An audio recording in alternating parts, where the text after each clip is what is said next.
I use my other hand. We farm about 2,000 acres in west central Iowa, gently rolling ground. We started, it's been a long time family farm, but we started converting to organic in 1998. And I'll have to say that, I think OCIA was one of the key factors that really helped us.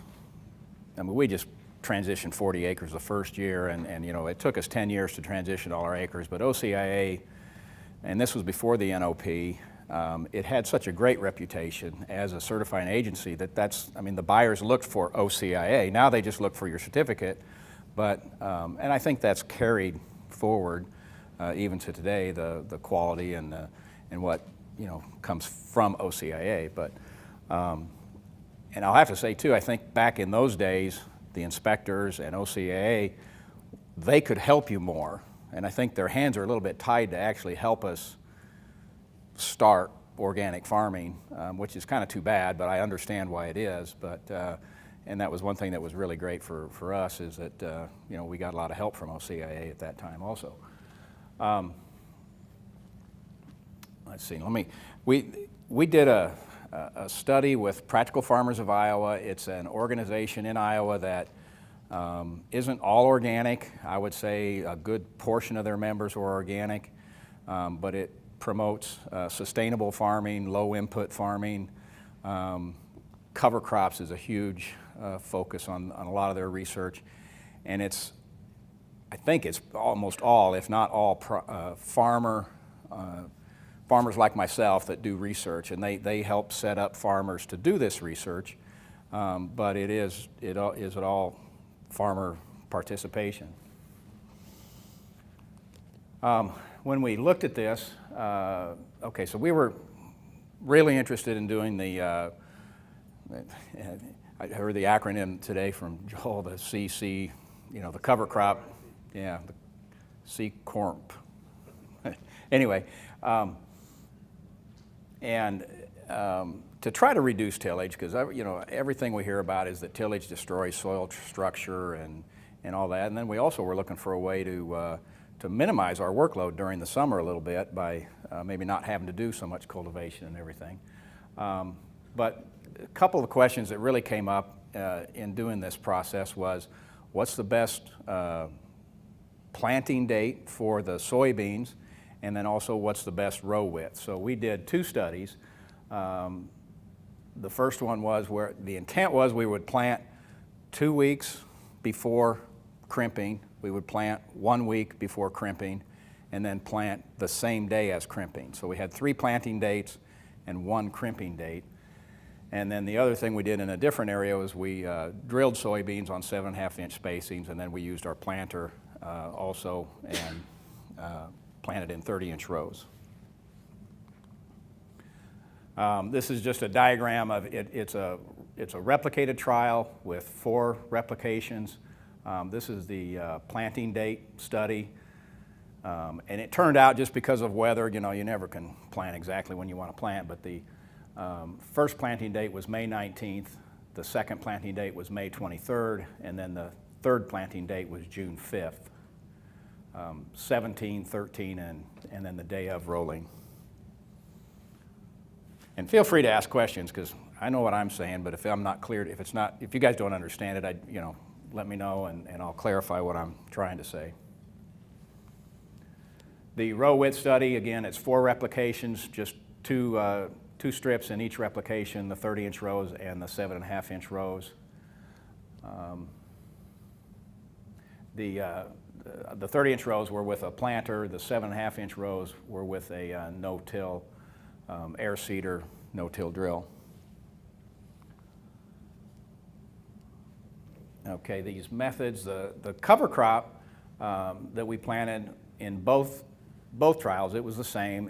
The cover crop was drilled in 7.5-inch rows. We drilled it on October 20th of the fall before. We planted 3 bushels per acre of the Arrowstook rye.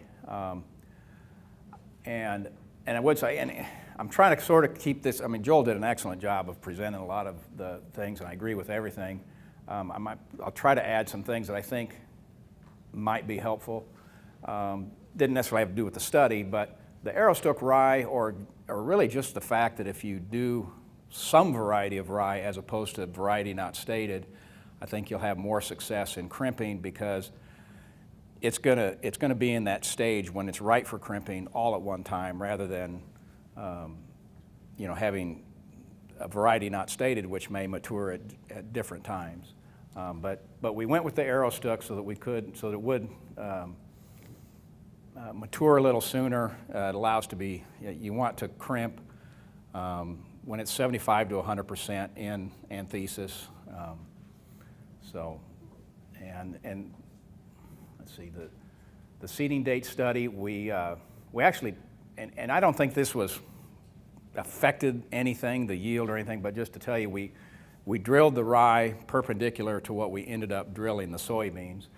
And then in the row width study, we drilled the rye in the same direction that we drilled that we planted the soybeans. The soybean planting, in the seeding date study, again, I think I went over that, but the first planting was 17 days before it was rolled, the second planting was 13 days, and the third planting was the day of rolling. We planted 175,000 seeds per acre, a 2.3 maturity bean, and again, the 30-inch planter.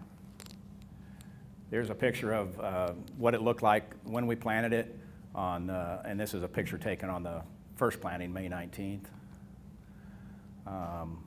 This, I think, picture was taken on the 23rd, just another picture. In the row width study, same thing, 175, same beans, same population. And we planted the same population in both the drilled beans and the 30-inch road beans. This is a picture of our air seeder, just to give you an idea of what we use for that.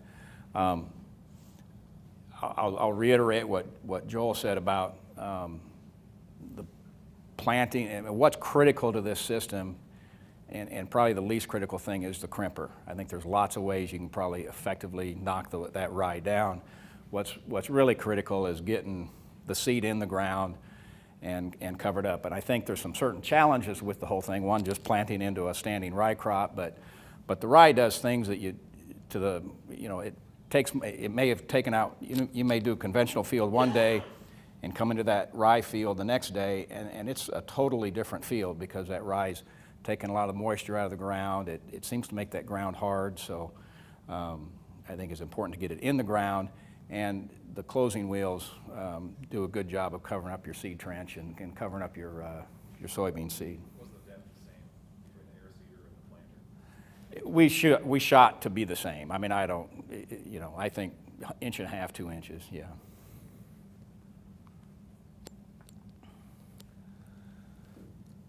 The roller crimper we used it's a 40-foot roller crimper. It's made by a company that makes the smooth rollers for just flat rolling fields. They made the frame is all the same, but they took the center barrel, let's say, and made it a little bit smaller, and then they added the crimping bars to it. Again, I think then the direction that we rolled was in the seeding date study, we rolled it perpendicular to the way we planted it. So we rolled it the same direction that we planted the rye. In the row width study, we rolled it at an angle to both the rye and the soybean planting, a 30-degree angle. And again, I don't think that had a whole lot of effect on anything, but it had some interesting things, and I'll show you those in a minute. This is a picture of our roller, and just give you an idea. Here it is in the field, and I don't know if I can get that. That's a video, if we can get that to run from here. Or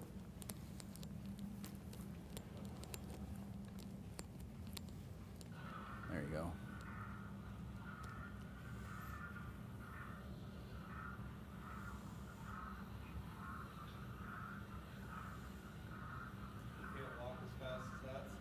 Yeah, no, no, that'd be a pretty good run for me anyway. I think we're going, 7 miles an hour. You probably could go faster, but it just probably get a little rough. And again, this is the crimping part is, I mean, you need to do it, I think, but a little bit stands back up, but it doesn't really seem to affect anything, and it's not there really at the end of the year.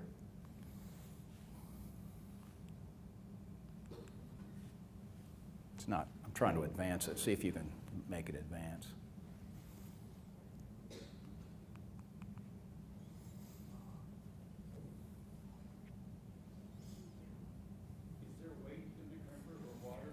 We didn't put any weight or water in the crimper. You can. I think it's plenty heavy. I know pounds per foot. We looked at what some of the I&J rollers and the smaller 3-point mounted rollers are, and this is heavier than those even without water. And I think just because of all the frame that it has with it and everything. And I think the diameter of the roller is a little bit bigger too than those. This gives you an idea of what our planter looked like, and this is actually wasn't this past year, but it was the year before. We had quite a bit of rye kind of wrapping around the closing wheels and stuff, but it never got bad enough that this is what it looked like when we got done. We didn't have to stop every round and clean out the closing wheels or anything like that. Again, this was 2 years ago when we were. And this is our planter tractor. So that on the radiator are the anthers from the rye. And this was real close to the crimping date, but those are I guess when it's in pollination, when you have all these anthers hanging off the rye. And we needed to stop, I think, twice and kind of clean off the radiator grill. It can be kind of a mess, and I think depending on the tractor, if it could really, plug up and maybe overheat your tractor. Now, this year, we didn't really have, I think the rye went through, we planted 17 days and 13 days before we crimped, and I don't think, there was just a little bit of dust in that second planting, nothing like this. And the first one, there was nothing. I don't think we had started to flower yet, go into anthesis, and then by the time 13 days went by, it went through its flowering stage. So our last planting and crimping, we really didn't have much of this pollen mess on the tractor and stuff. Okay, here's what we saw. This is what we saw for biomass, and this spring, just to say and like I think somebody else said, I think it snowed 3 times in April. It just was like winter, up until the end of April, and then it got really hot. So the rye really didn't grow much until May. We ended up not having, our biomass wasn't too bad. And I took these biomass samples the day that we planted. So in the early planting, it was, 4,000 pounds, 6,000 pounds on the second planting, and I can't read that, and 9,500 pounds on the third planting. I think, and that's just the difference in growth from during that time frame. It isn't a difference in the rye looked really even throughout the plot, but that's just how much the rye grew. So other than what might have gotten knocked down in the first planting, the rest of that rye probably grew also during that 2-week time frame until it all got crimped. Does that make sense? Okay.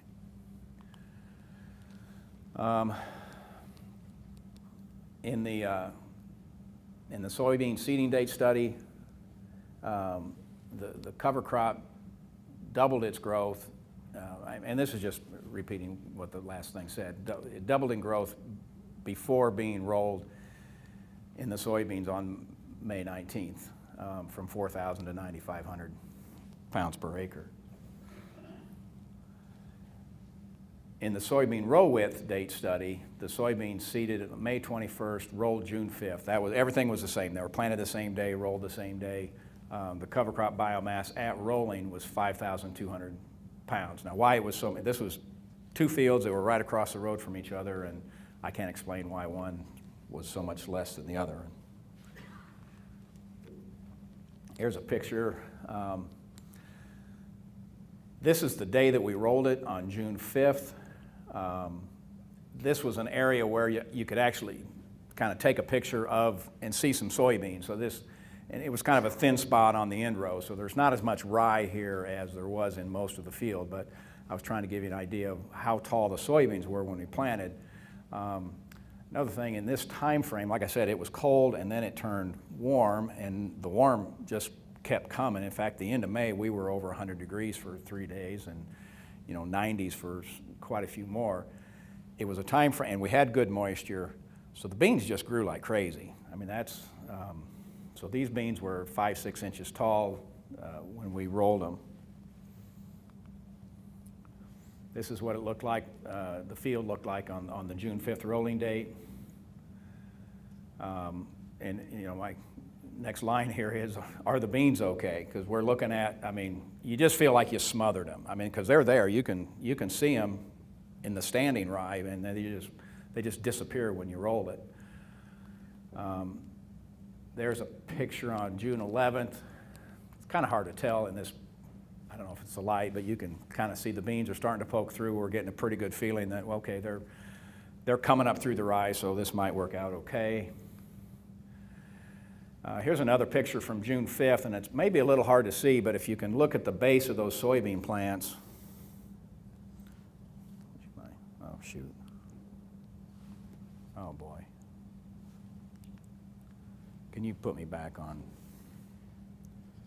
I was trying to find the pointer. And I can advance.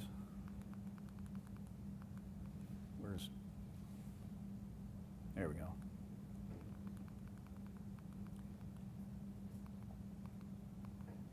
Okay. Anyway, look at the base of the soybean plants. It's a little hard to see in the picture, but they are cracked a little bit. And I think our roller, or I kind of know that our roller damaged some of those soybeans at that time.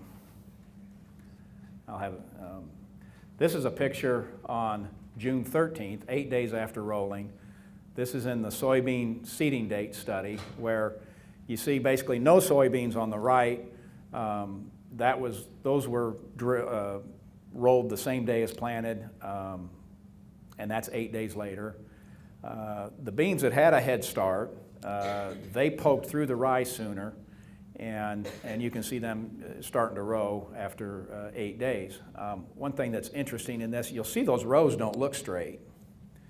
And what happened is, you remember I told you that we rolled it perpendicular to the direction we planted it.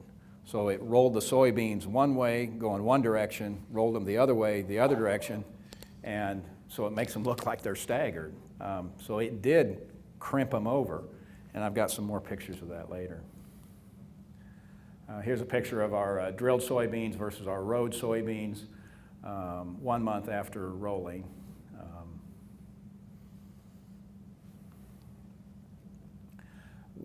Our observations at this time that the cover crop mulch and soybean development was not sufficient for weed control.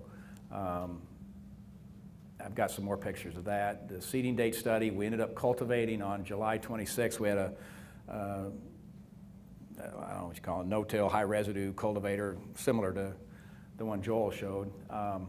And we couldn't cultivate the 7.5-inch rows, but we did the 30-inch rows in the other study. And then we also had a hand-weeding crew walk both fields on August the 2nd. These pictures they don't show up as well as they do on your computer. You can see right in the middle of the picture, there's a break between, on the left is the soybeans that were planted and rolled the same day. On the right are the soybeans that were planted 17 days before rolling. And there's more weed pressure, I mean substantially more weed pressure, and it's a little hard to see, but there's more weed pressure on the right, and the soybeans on the left are probably 6 to 10 inches taller and bushier than the other soybeans. And this picture was taken 2 months after rolling, roughly July 29th. Now let's try the video again. This is our no-till, our cultivator going through the soybeans, to give you an idea. And you know, the key with this, and it worked out for us pretty well, that we didn't get a rain shortly after, because you're just undercutting, you're just kind of picking up, you know, you're undercutting, you pick up the ground, it sets it right back down. It needs to be relatively dry when you do it, and probably stay dry for, you know, maybe even a day or two, or else I think those weeds would just re-root themselves and come back. Now, see, you can do what you did again. Okay, here's some plants that we pulled. The June 5th planting, you can see that plant just grew straight up. The May 23rd planting had a little bit of a crook to it in this picture, but I'll show you some other pictures that really almost all the soybeans planted May 23rd and May 19th had just about a 290 degree bends in them that were about 6 inches long. This other one, and it's hard to see in this picture, but I wish I could, where's the pointer on this? The little red dot. Oh, all right. See right there? See right there, and I'll show it on the other screen too. That stem did a loop-de-loop right there. That's a full circle that stem made.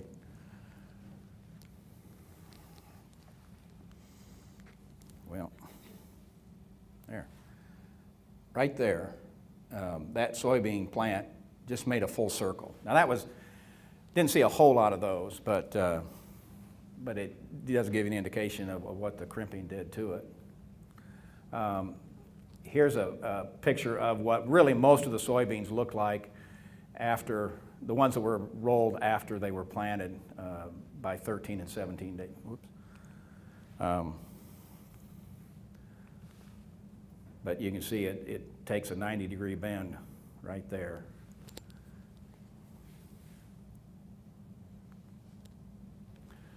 Okay, now, these are the results, the populations and our yields. The populations in the soybean seeding date study, they were a little bit better in the first treatment that was planted first, 17 days before rolling. The worst population was in the second planting, but the best population was in the third planting, although I don't think any of these populations are very good for planting 175,000 seeds per acre. And I haven't really, I mean, unless, and even just this winter, the more I read on stuff, a lot of people that are doing this are really bumping up their populations. You know, 220, I heard some guy's gonna plant, 300,000, but they're really, and Joel, what's your comment on that? 200 to 220. Okay. Typically around 200,000. Just curious, because I've never done many soybean stand counts either, so I don't know what, if a guy plants 175,000, what would he expect in a, average situation? We normally drop about 175 in our conventional till. Okay. And we end up normally over 150 when we do our stand counts. Okay. Okay, that gives me an idea of what, is normal, so. But 137. That isn't horrible That's then. not a bad, I mean, that could fill in, and, give you Yeah. full yield. Probably. Yeah, okay. 1,000 potentially could, at least within 95% of maximum yield, if they're evenly spaced. Because we don't look to replant soybeans till about 70,000, Yeah. if they're evenly spaced. And when we did our stand counts, that's one thing, they weren't evenly spaced. You'd have, 5 plants really close together, then you might have a 6 or 7 inch gap. I mean, there was places we had the 2 foot gap. It just, they weren't, they didn't seem to be real even.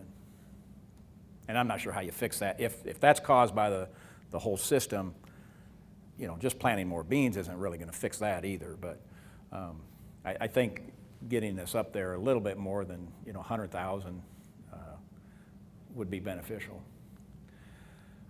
Okay, here's our yields, which almost follow the populations exactly. The first planting yielded 35 bushel an acre, the second planting 33, and then the planting where we planted and rolled it the same day was 45 bushel an acre. And I'll say that the replications were all exactly the same, so it isn't like some kind of an average. I mean, it was the results were really consistent in the populations and in the yields.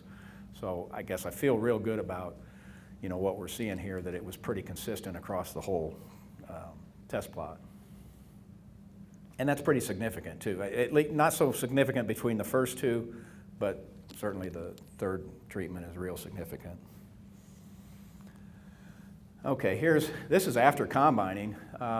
One advantage, maybe to not having quite as good of coverage and weed control, was that, I think our no-till cultivator knocked some of the rye seeds loose and planted them. And it's kind of hard to see in this picture, but it's a little greener on the right and looks a little bit more like just a combine soybean field on the left. But that's basically a rye cover crop that was a pretty nice little cover crop when we combined the soybeans. Okay, in the row width study, here's our stand counts. In the 30-inch rows really dropped down to 77,000. And in the drilled beans, they were almost 30,000. So pretty significant. And it showed in the yield also, again, 33 bushel on the 30-inch rows and 41 bushels on the 7.5-inch rows.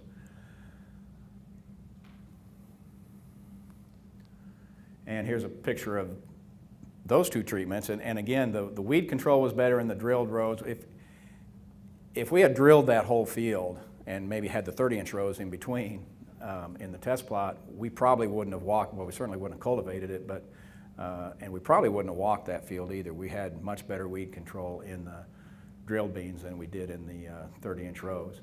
But again, same cover crop aspect there. Where we had the drilled beans, we had almost no cover crop growing after harvesting, which attributed it didn't get cultivated either, but I also think it got shaded more. And then the 30-inch rows, we had, you know, a cover crop growing there. Our conclusions, pretty obvious, at least for this year, and this is what, you know, next year could be completely different. I mean, different weather conditions, different, you know, everything. But that the soybeans in the now let me read it. The soybeans seeded the same day as rolling yielded, you know, much better and also had better weed control. And the drilled soybeans also yielded better and had better weed control. I don't know if you can add, go ahead. Finish what you're saying. Oh, well, I said I don't know if you could add them up, but if we would have rolled, if you combine the two studies, if we would have rolled the drilled soybeans the same day that we planted them, would that have done, I mean, you know, it'd take our, When did you roll the drilled soybeans? what's that? What was the proximity between when you drilled and rolled for the second study? 13 days difference. Okay. Yeah, there was still the 13-day difference. They were close, so we were doing things at the same time. On the field with the row, 7.5-inch rows and the 30-inch rows difference, we did that on the second planting. So in other words, we planted that on May 23rd, rolled it on June 5th. So in other words, like I said, if we could have rolled the same day and got the 7 bushel increase on that, then, you know, that might have even, you know, you could, if you added them together, we would have had 50 bushel beans. So why do Maybe. you think you had such a poor stand where you planted?